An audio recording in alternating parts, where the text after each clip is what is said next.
¿Y por qué?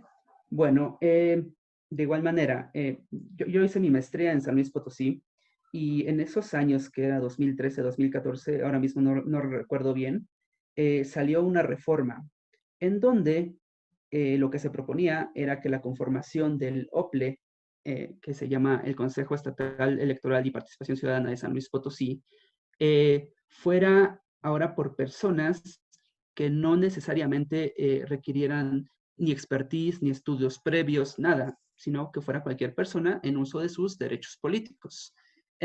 Esto desde eh, una plática democrática, pues puede ser bien visto, pero le va restando profesionalidad a tu OPLE, le va restando profesionalismo a tu organismo electoral, ¿sí? Y aquí la pregunta me surgió de dónde viene esto, cómo es posible que esto suceda. Bueno, pues esta es una reforma que tiene que pasar por un congreso local. Pero a su vez, si alguien domina los congresos locales en México, pues son los gobernadores y gobernadoras. Entonces, pues viene por ahí, ¿no? Además de que estás limitando ahora ya, perdón, estás ampliando ahora el abanico de donde vas a elegir a las personas que ocuparían el Consejo Estatal, ¿no? Ya no tienes este filtro que tenías de ciertas personas con cierta expertise, sino que ahora tú podrías, en el entendido de que tienes el control del Congreso local, pues elegir a ciertas personas que se te pueden acomodar, ¿no? Eso, a diferencia de otros OPLES en ese mismo momento, donde todavía se les pedía, pues sí, que hubieran hecho estudios en el aspecto electoral, que hubieran hecho estudios, que tuvieran expertise en cómo se hacen las elecciones, ¿no? Esto me parece que después cambió. No es que haya seguido así. Pero empezamos a ver ahí cierta disparidad, sobre todo también en el control de estos organismos. Y entonces ahí pasa la siguiente pregunta. ¿Cómo es que los ejecutivos locales llegan a obtener este tipo de capacidades? ¿Quién puede limitarles? ¿No?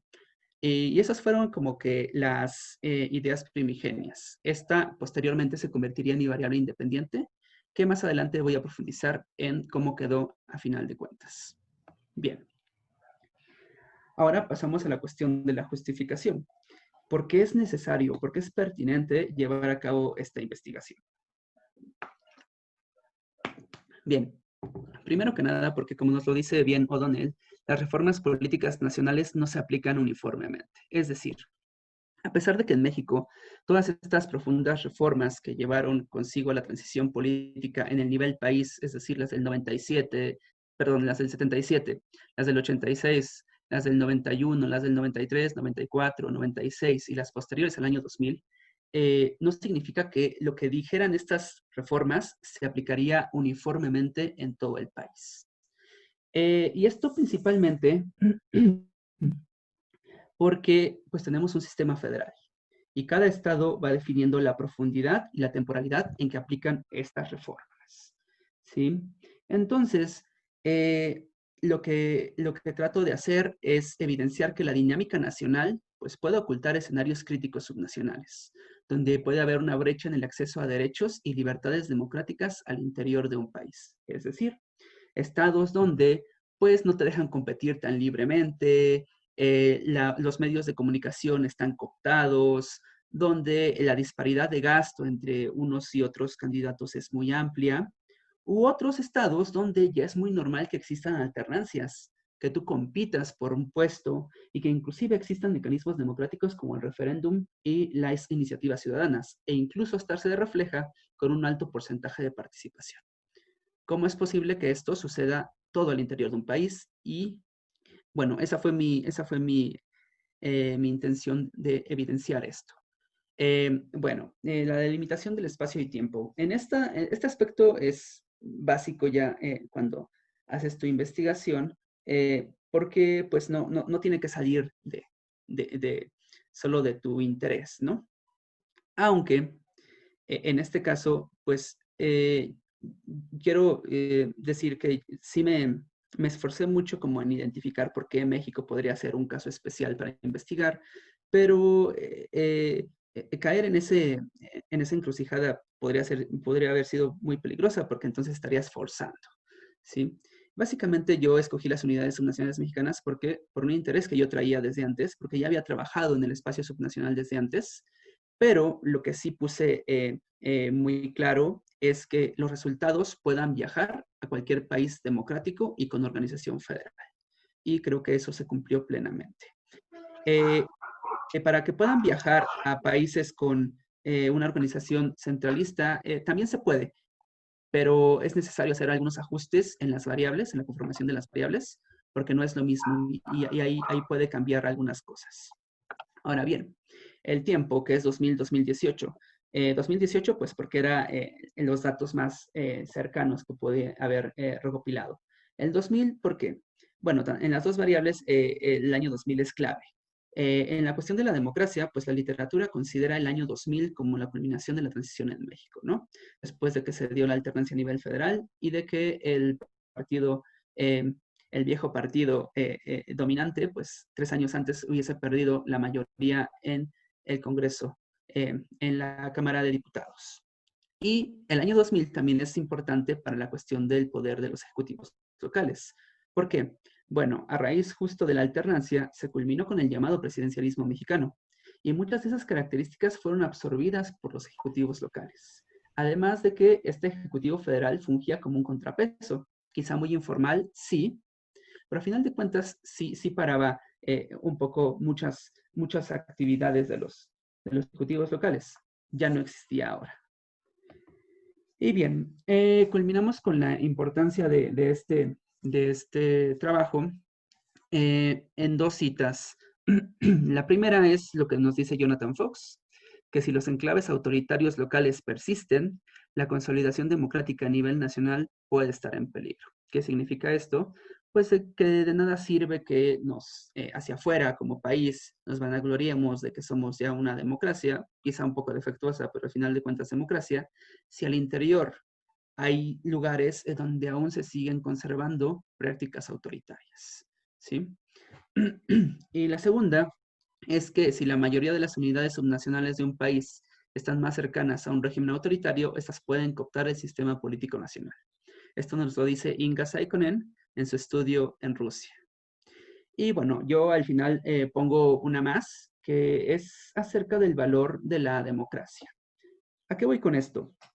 Bueno, eh, después de varias pláticas con colegas que son de Uruguay, Chile, Argentina, sí me he dado cuenta de que en estos países donde la dictadura militar fue muy dura, fue muy cruenta, pues aprecian más cierto tipo de actividades democráticas que pueden ser quizá las más básicas y elementales, como es que se realicen elecciones, como es que puedas ir a votar, como es que te puedas postular para cargos de elección. Eso en México a veces no es tan valorado o se cree que es muy normal, pero no. Creo que esa revalorización se tiene que realizar. Em, si bien con el PRI no es que no hayamos estado con ciertas actividades autoritarias, no se comparan en nada con una dictadura militar. Bien, ahora pasamos a la variable dependiente, que en ese momento todavía no tenía nombre. Me refiero al inicio de la investigación. Pero mi objetivo descriptivo era distinguir la heterogeneidad democrática al interior de un país federal democrático en el periodo 2000-2018. Este mapita que está aquí ahora mismo ya es resultado de lo que hice. Más adelante les voy a decir qué significa IDS. Pero justo lo que yo quería era, a ver, quiero identificar plenamente en un mapa o en una base de datos qué estados son más democráticos y cuáles son menos democráticos. En este caso, para 2018, tenemos que los menos democráticos eran Coahuila y el Estado de México, y los más democráticos, acorde a una serie de indicadores, eran Yucatán, San Luis Potosí, Zacatecas, etc. Pero yo no solo quería tener esta información, sino quería tener 19 mapitas, porque de 2000 a 2018, donde me dijeran cómo es que también fueron cambiando en su grado, pues sí, en su nivel democrático, ¿no? Entonces, para esto, pues hay que empezar a revisar qué concepto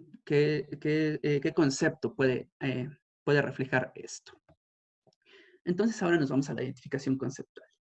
¿cómo voy a clasificar este bicho? Es decir, ¿qué concepto me puede ayudar a identificar esto? ¿Por qué? Porque yo no solo quiero medir democracia en un año, sino quiero medirla a través de los años y que ésta sea comparable. Nos podemos encontrar con conceptualizaciones como la calidad de la democracia, el grado democrático, el nivel de autoritarismo, que ya no te está pidiendo que midas democracia, sino qué actitudes autoritarias tomas, y pues la ausencia de democracia pues es el autoritarismo como tal, un tipo de régimen, si eres autoritario, democrático, aunque en estos estudios lo que se observa es que la mayoría son híbridos, algunos con tendencias democráticas, algunos más hacia la democracia. Y la democratización, que de ahí viene el título de esta ponencia. ¿Por qué? Porque la democratización, como ahorita lo vamos a ver, me permite ver que es un camino en el cual tú vas cambiando normas autoritarias por democráticas, ¿sí? Que a final de cuentas, por eso fue que elegí este concepto. Ahora bien, esto no se queda ahí porque supone cierta complejidad mayor, debido a que también tiene que verse si hay una discusión en el nivel subnacional. ¿Sí? No podemos tomar tan literal lo que sucede en el nivel nacional como en el subnacional. Tiene ciertas diferencias, tienen ciertas similitudes, pero es necesario exponerlas. Bien, entonces llegamos ahora sí a la conceptualización de democratización subnacional.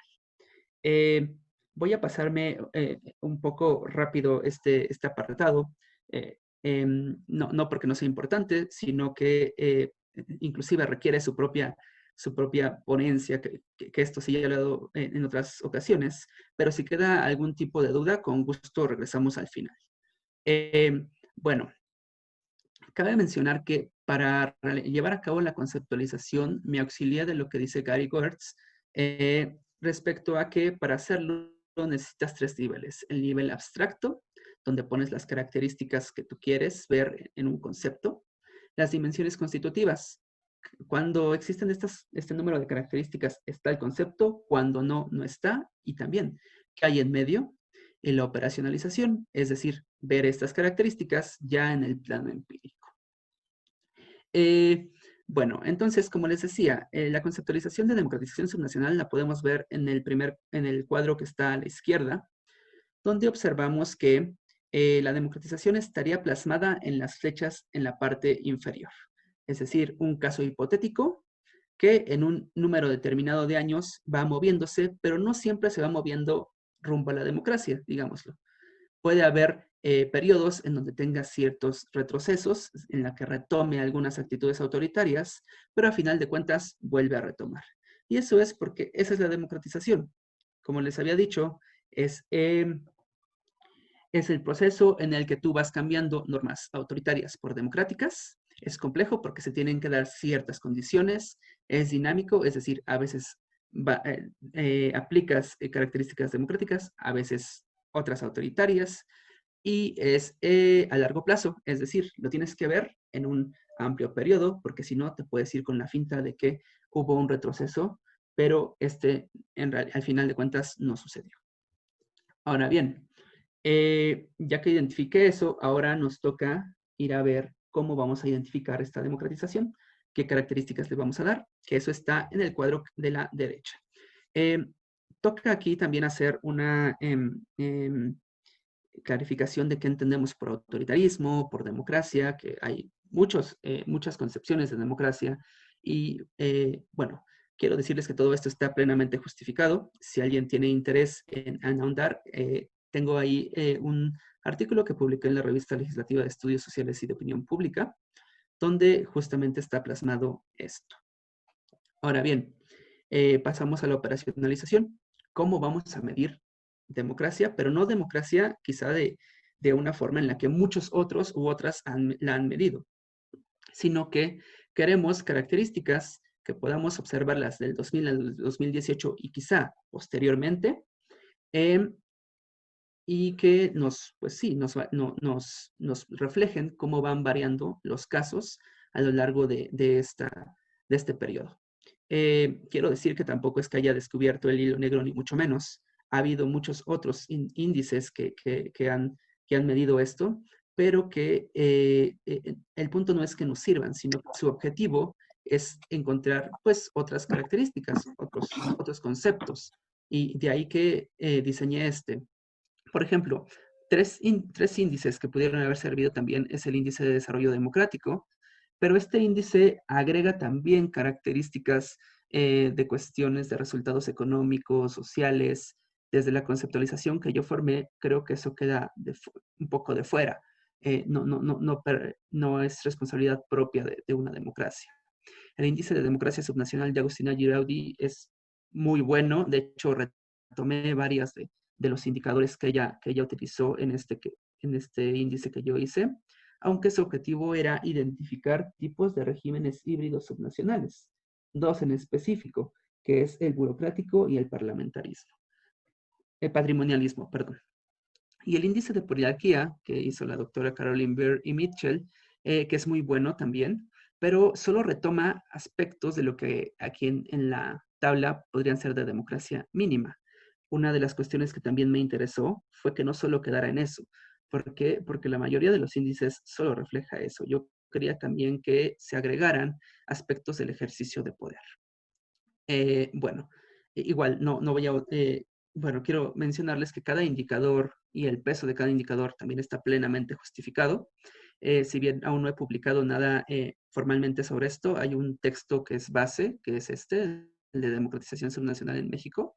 Lo presenté en la CIP, en la página de la CIP. Si a alguien le interesa más este aspecto, lo puede revisar. Y bien, entonces llegamos ahora sí a los resultados.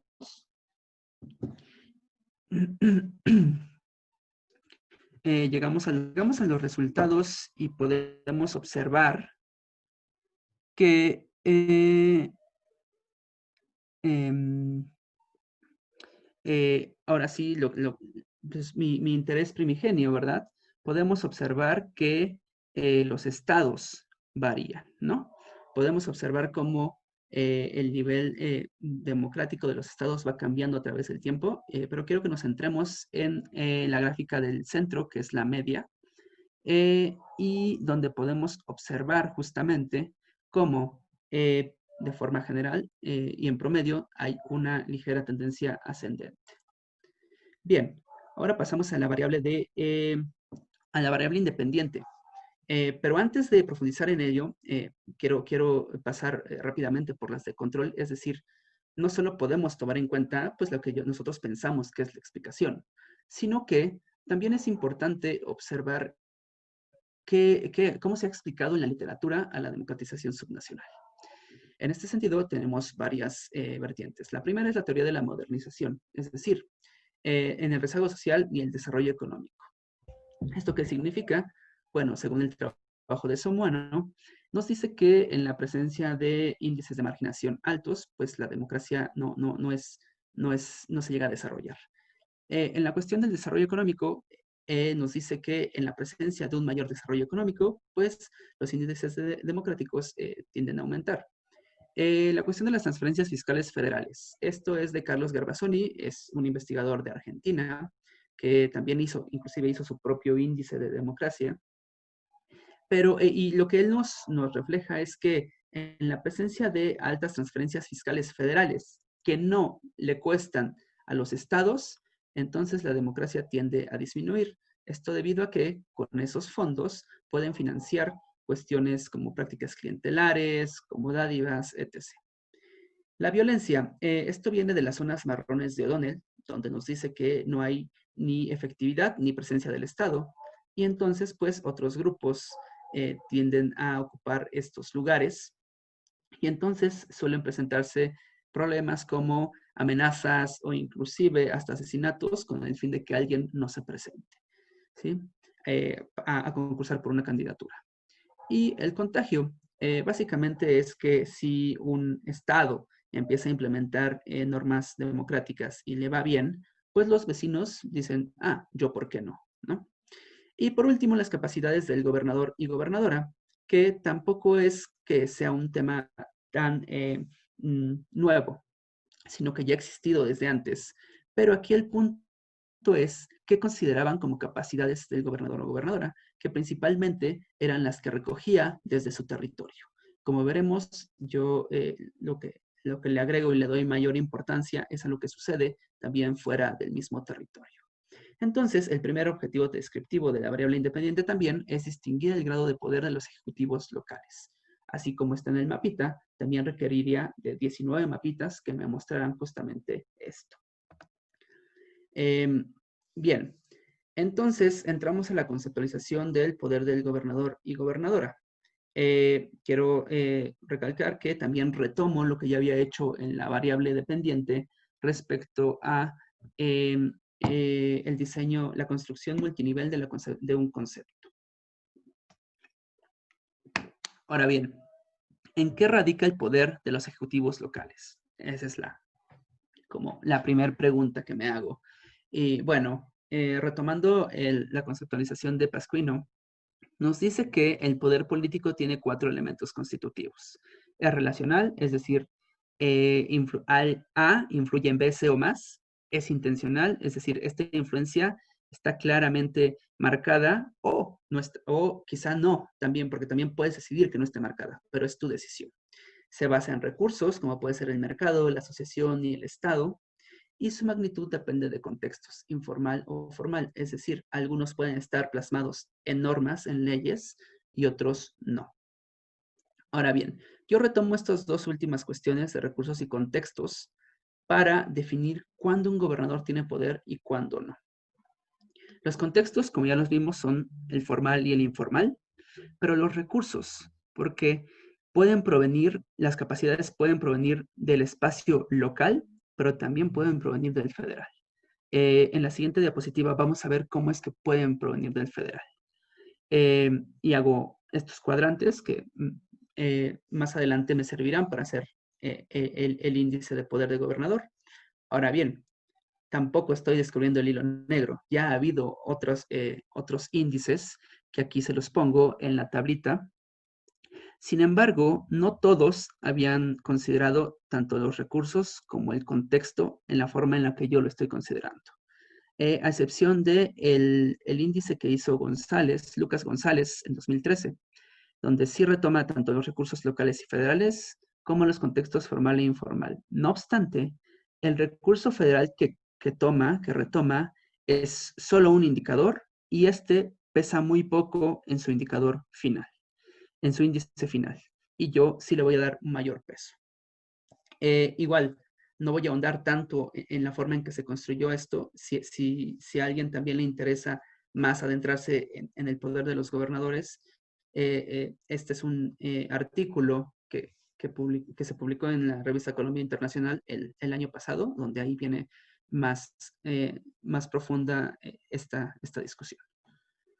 Ahora bien, la operacionalización. ¿Cómo vamos a identificar en el plano empírico el poder de los gobernadores y gobernadoras? El recurso 1, básicamente ya eran cuestiones que habían sido retomadas en otros indicadores, que obviamente yo aquí traigo a colación, pero el recurso 2 es lo que digamos que es la mayor aportación.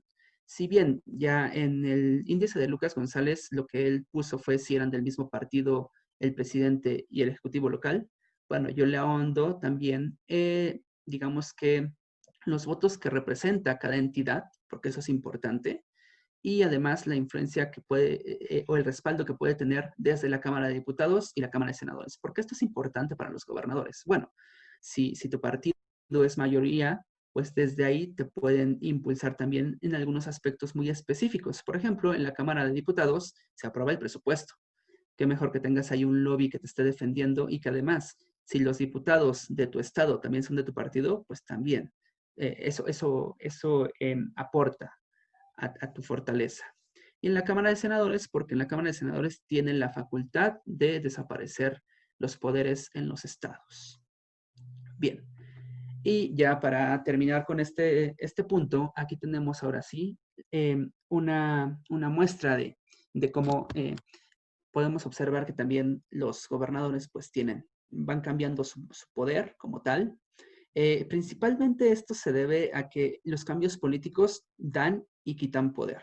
Y dada la heterogeneidad de calendarios electorales que existió de 2000 a 2010, pues casi cada año iban sucediendo cambios, ya sean en el nivel local o en el nivel federal, con lo cual impactaba en el poder que tenía.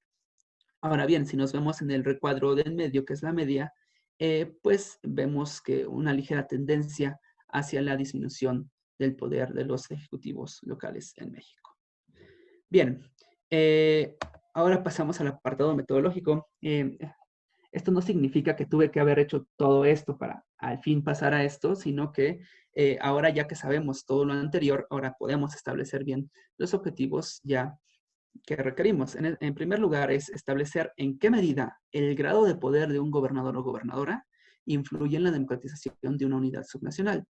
Estrictamente es reflexionar sobre los mecanismos que generan que X grado de poder de un gobernador o gobernadora influyera en qué nivel de democratización subnacional en un Estado. Las preguntas de investigación reflejan los objetivos anteriores.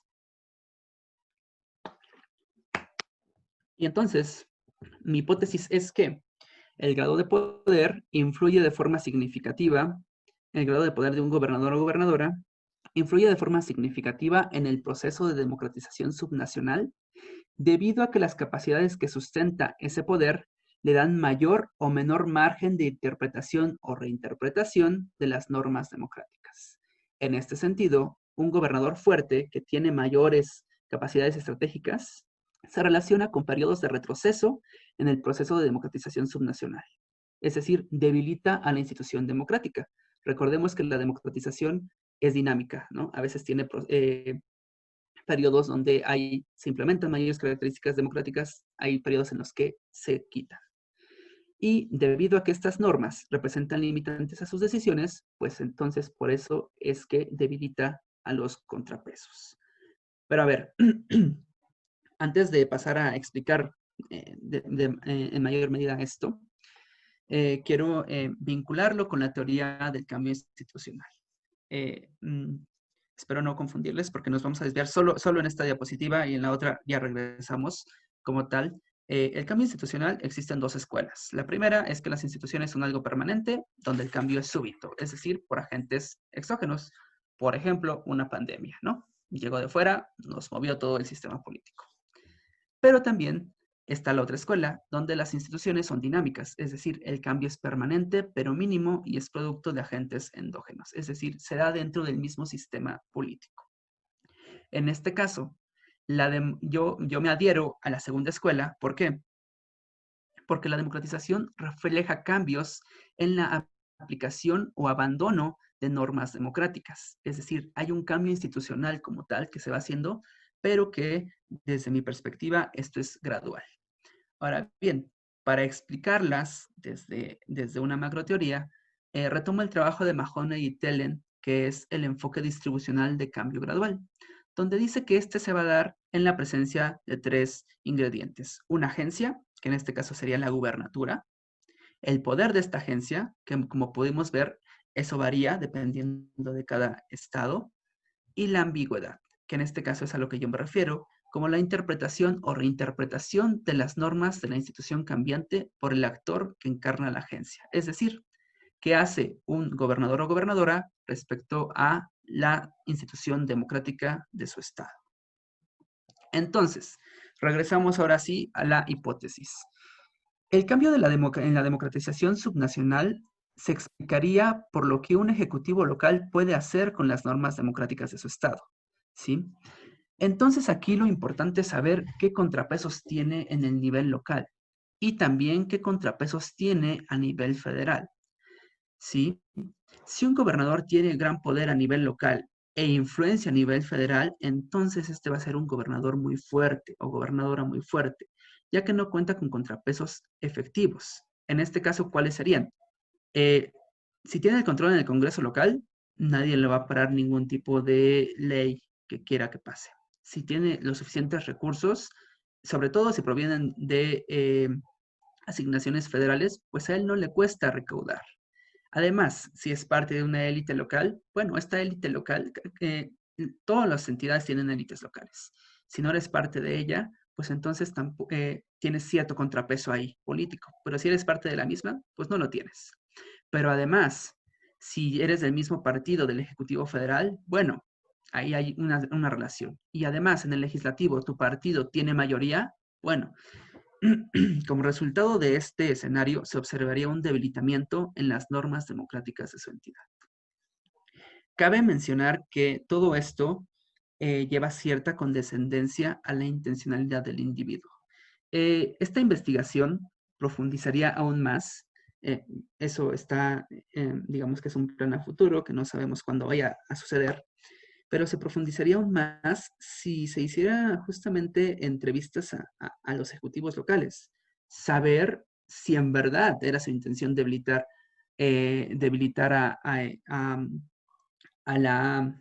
a la institución democrática o no. Lo que yo me ciño aquí es que la carrera política de un ejecutivo local es el eje de sus decisiones. Y entonces, con el fin de seguir, ya sea como líder de tu partido, ser parte del gabinete presidencial o inclusive ser como tal candidato a la presidencia, pues tú vas a tomar las decisiones que tengas que tomar. Y si tienes el poder para hacerla, pues nadie te va a detener. Entonces, ya creo que aquí está de una forma más clara. El modelo explicativo de la hipótesis es que la agencia tiene como tal poder, pero a veces tiene mucho y a veces tiene poco. Entonces va a haber gobernadores fuertes o va a haber gobernadores débiles. Y los fuertes, pues, en la ambigüedad de sus decisiones van a tender a debilitar a la institución, que sería la democracia, y los débiles, pues no, porque van a tener contrapesos justamente que no le permitan hacer esto. Bien, ahora el método de comprobación. Bueno, con toda esta información que yo tengo, realicé modelos de regresión. En este caso es un modelo de regresión con datos de tipo panel para identificar si la relación que plantea la hipótesis se mantiene y es significativa durante el periodo 2000 y 2018. En este sentido será una evaluación longitudinal. Eh, no quiero detenerme mucho aquí, pero sí quiero hacer un comentario respecto a los métodos de comprobación.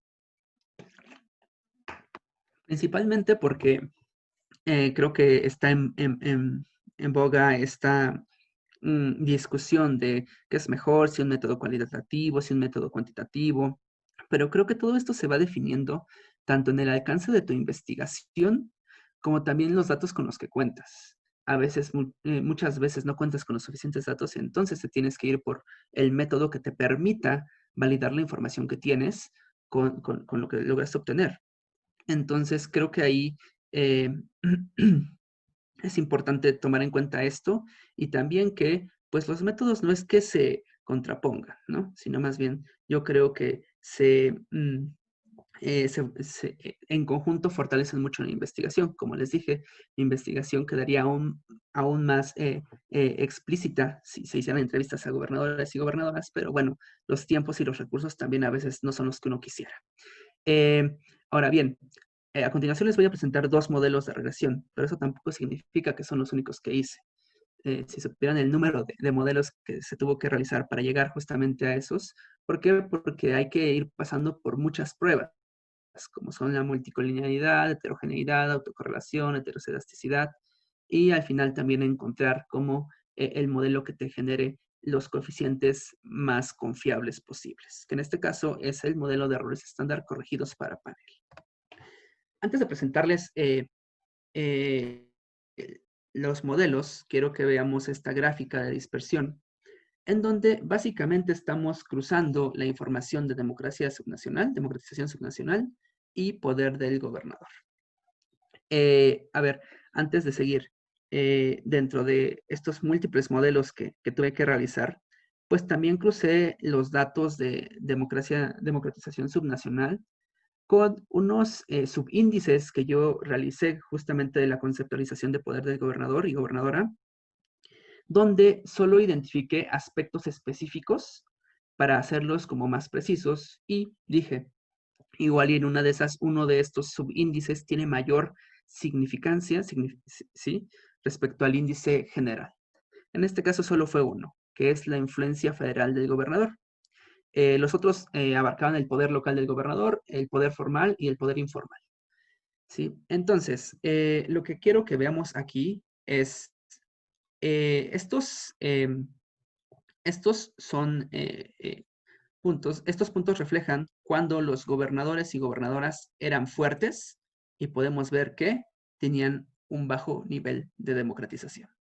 Y al contrario, gobernadores débiles que tenían un alto nivel de democratización, ¿sí? Y vemos que hay cierta tendencia tanto en uno como en otro. Ok, existen casos que no caen dentro de nuestra hipótesis, pero pues a final de cuentas son los menos. ¿Por qué? Porque eso es lo que nos dice el modelo que a continuación presento, los modelos. Entonces, el modelo 1.1 nos refleja pues el efecto del poder del gobernador en la democratización subnacional.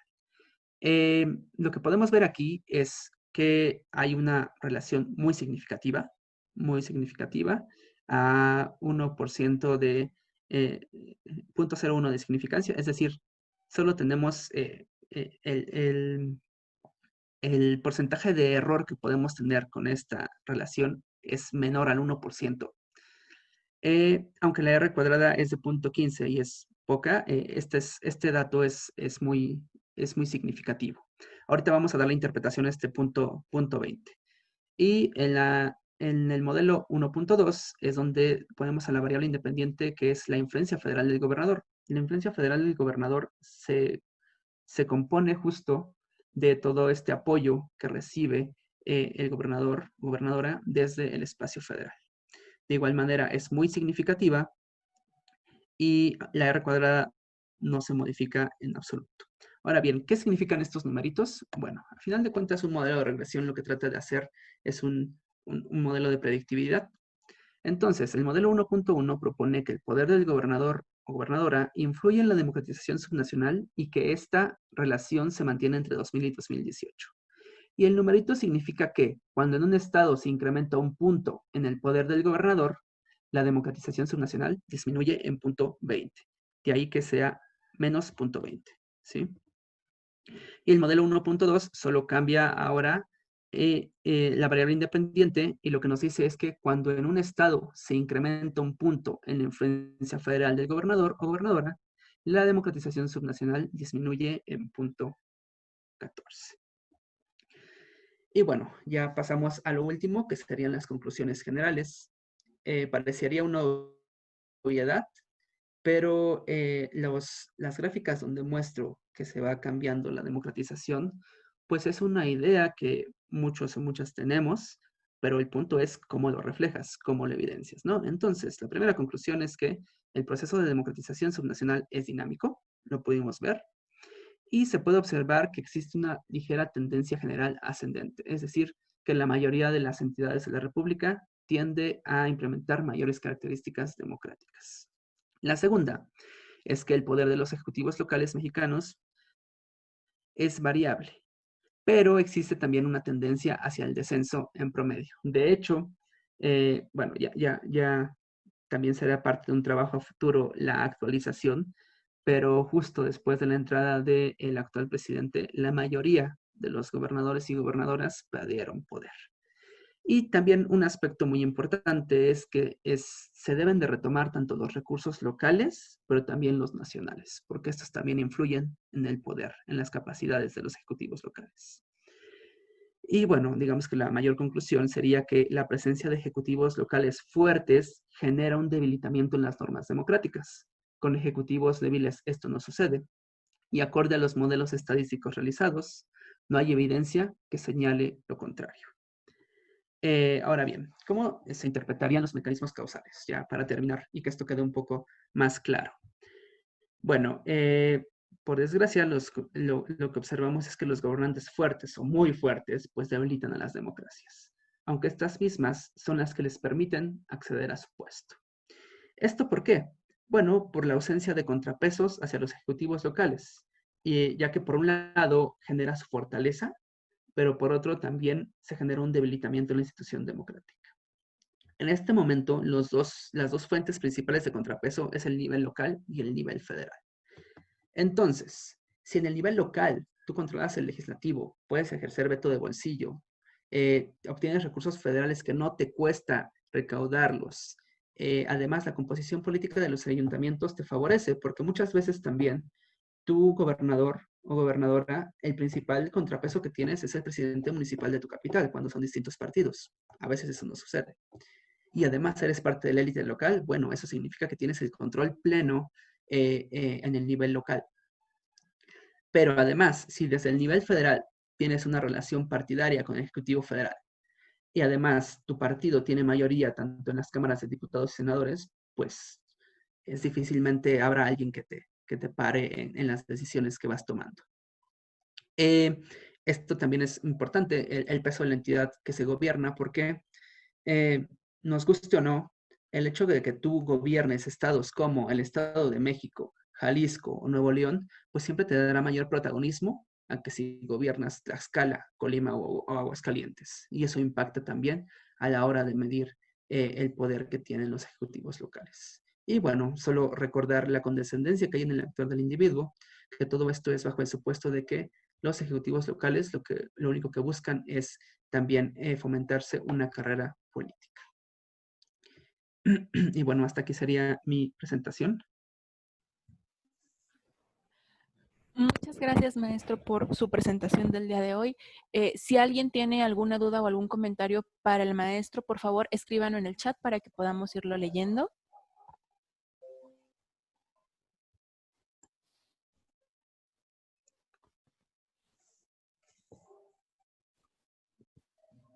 ¿Alguna duda, algún comentario, algo por ahí que a lo mejor no les haya quedado claro o en los que les gustaría que se profundice un poco más?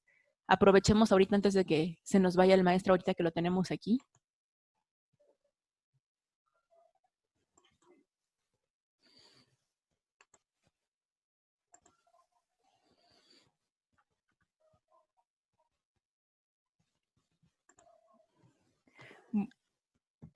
Bueno, mientras ustedes nos escriben si tienen alguna pregunta, algún comentario, yo les voy comentando que las personas que amablemente me pusieron su nombre completo en el chat, gracias por hacerlo. Esto es para que nosotros podamos tomar lista de asistencia.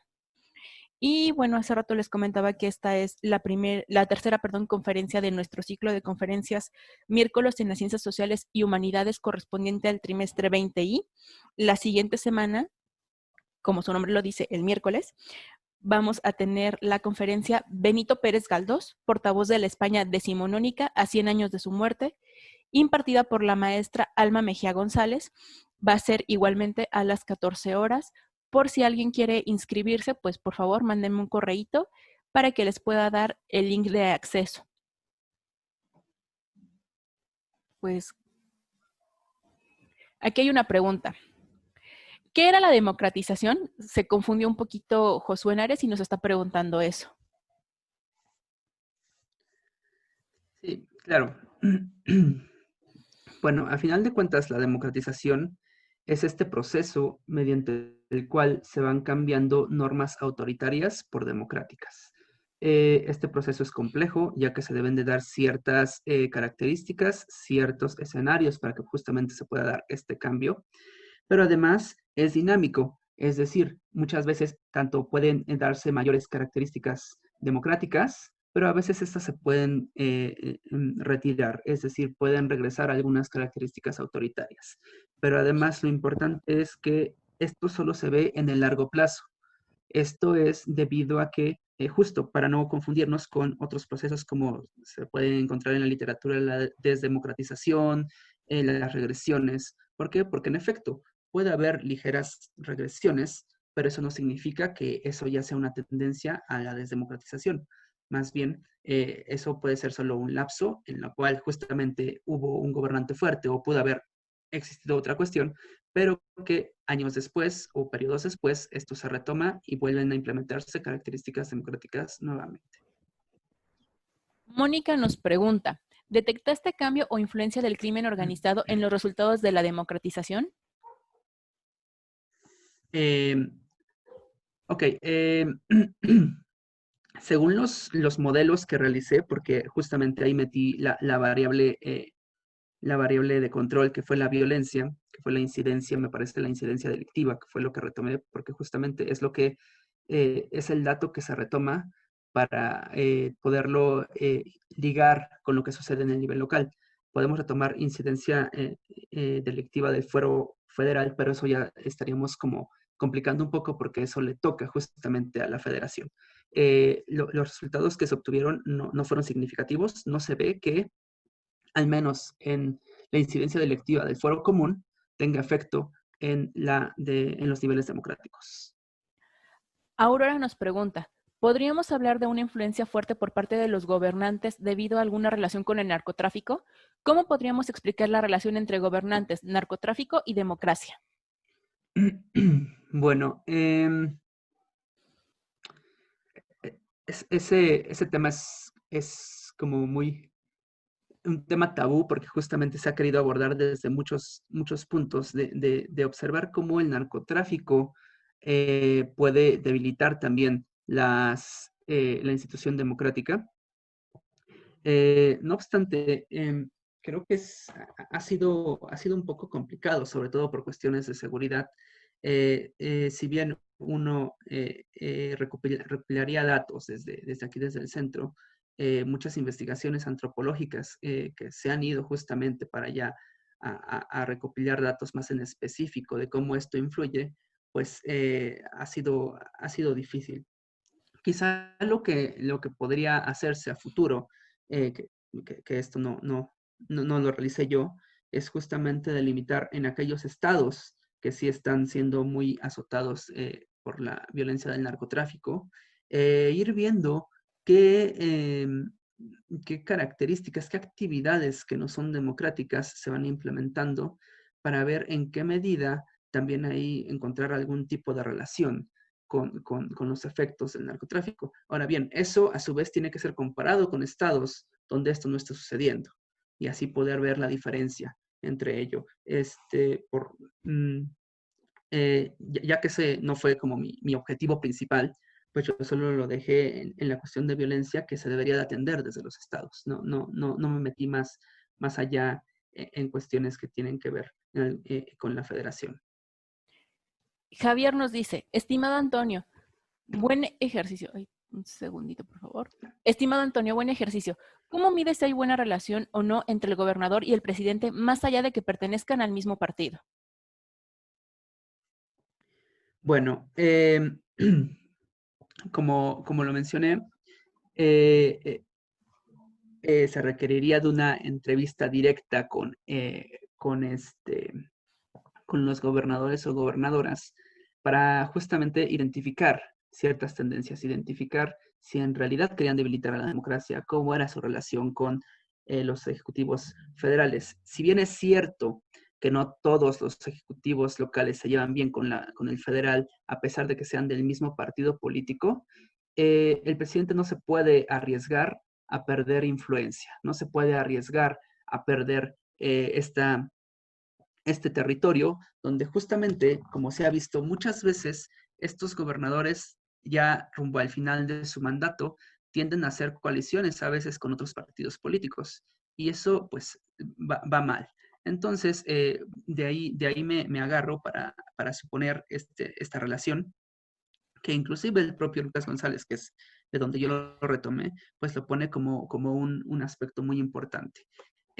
Ahora bien, también existen alianzas entre gobernadores que no son del mismo partido con el presidente. Esto también se ve en un trabajo, ahora mismo no recuerdo estos autores, son dos compañeros que están haciendo el doctorado en Argentina, que en algún momento estuvieron aquí en Flaxo, México, donde ellos evidencian que un gobernante de un partido distinto fue apoyado justamente por un presidente de otro partido para ganar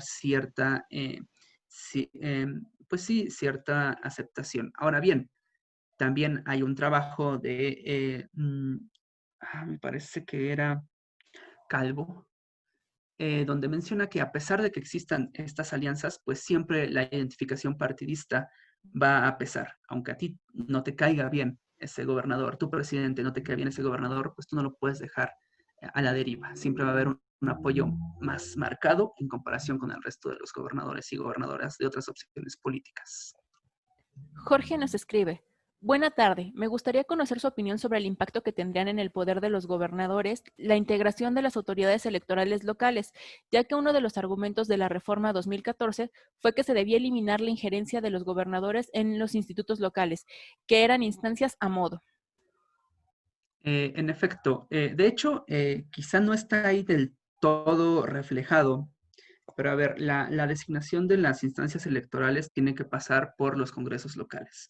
Entonces, si el gobernador tiene control en el congreso local, es decir, si hay mayoría, pues muy seguramente puede definir quién queda y quién no. Ahora bien, creo que esto no lo especifiqué del todo claro, no ahondé más bien en esto. ¿Por qué los gobernadores tendrían influencia sobre diputados locales?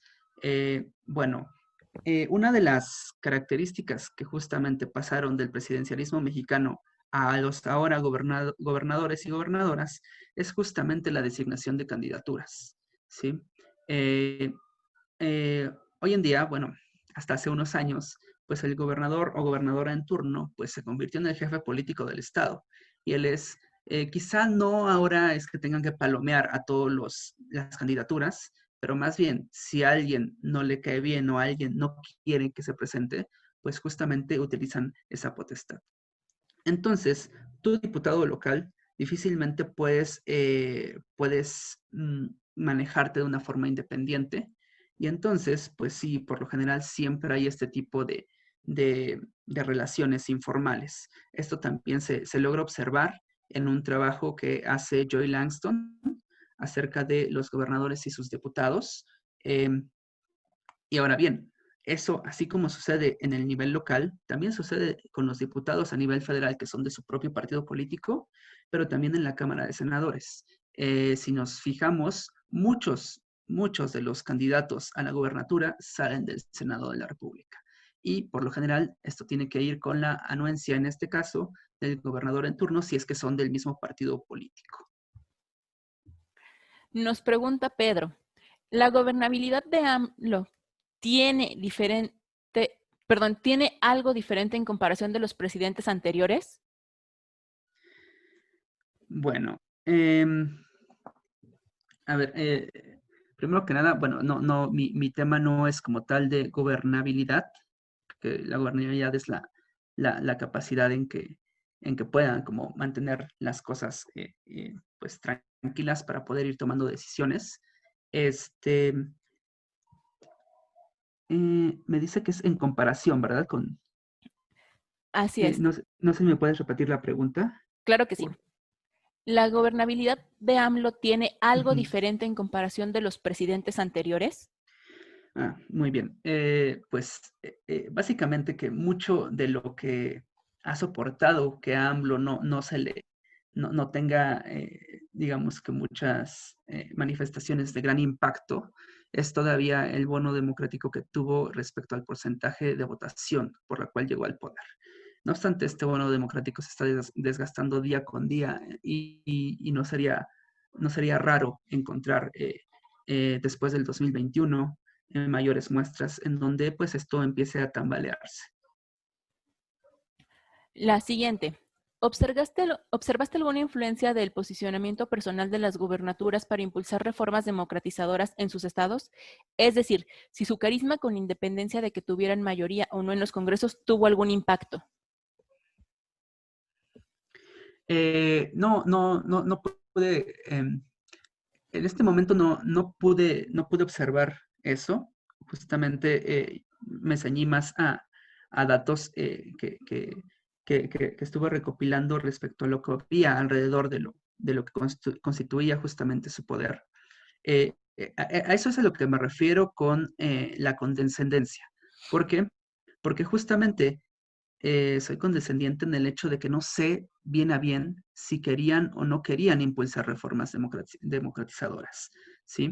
Muchas veces esto es producto de presiones, muchas veces es producto de estallidos sociales, perdón. Entonces, este aspecto sí queda un poco a la deriva. Como lo mencioné, me gustaría a futuro profundizar en ello. De hecho, igual ya no, fue algo que yo ya no presenté en esta exposición. Derivado del índice de poder de los gobernadores, también realicé un ranking de gobernadores y gobernadoras. ¿A qué me refiero con esto? Hice un promedio del periodo en el que estuvieron gobernando y ahí puedes observar, ¿no? Quiénes tuvieron más poder y quiénes tuvieron menos poder. Justamente este ranking, que es un trabajo a futuro que también en el cual pienso profundizar, si se le adhiriera estas características de si querían hacer reformas democratizadoras o no las querían hacer, eso sin duda aportaría demasiado a, eh, a este índice, ¿no? A este ranking. Por otro lado, también es otro aspecto que ya no quise presentar porque sería muchísima información. Hice otros modelos también, otros modelos estadísticos, en donde adherí también el nivel democrático que tenía cada entidad cuando el gobernador ingresó. ¿Sí? Y esto también representa una limitante, es decir, si tú ya traías una institucionalización democrática en tu estado, pues es más difícil minar esas instituciones. En comparación en estados en donde pues tú iniciaste con niveles bajos democráticos más cercanos al autoritarismo, pues ahí tú puedes como tener una mayor manga para actuar o inclusive solo ignorar esas reformas democratizadoras. No vas a tener muchos contrapesos que te hagan hacer lo contrario. Dentro de lo observado, ¿viste alguna relación de los grupos religiosos y la participación social que afectara la diversidad religiosa, la gobernabilidad de los estados? No, no, pero es una muy buena variable ahí de control, sobre todo por lo que está sucediendo en Chiapas, donde creo que hay ciertos grupos que se están, algunos grupos evangélicos que se están apoderando de algunos puntos en Chiapas, y me parece que también en Hidalgo ahora con el PES, pero en Chiapas me parece que es muy independiente.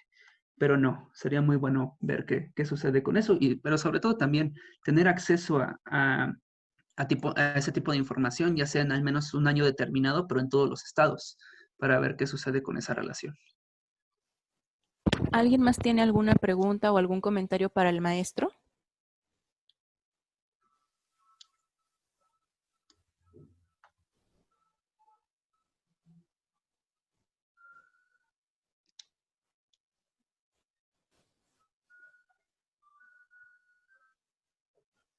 Bueno, si no hubiera más preguntas o comentarios, nuevamente les quiero extender la invitación a la conferencia de la siguiente semana. Ya hace un ratito les pasé el título. También les recuerdo que les habíamos pedido su nombre, por favor, para que podamos tener un control de quienes estuvieron hoy, porque con 4 asistencias a nuestro ciclo de conferencias se hacen acreedores a una constancia. Esta es la tercera, o sea, todavía pueden tener la constancia si nos acompañan en las siguientes.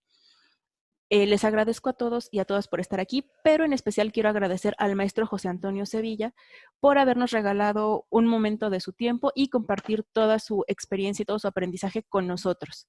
Muchas gracias, maestro.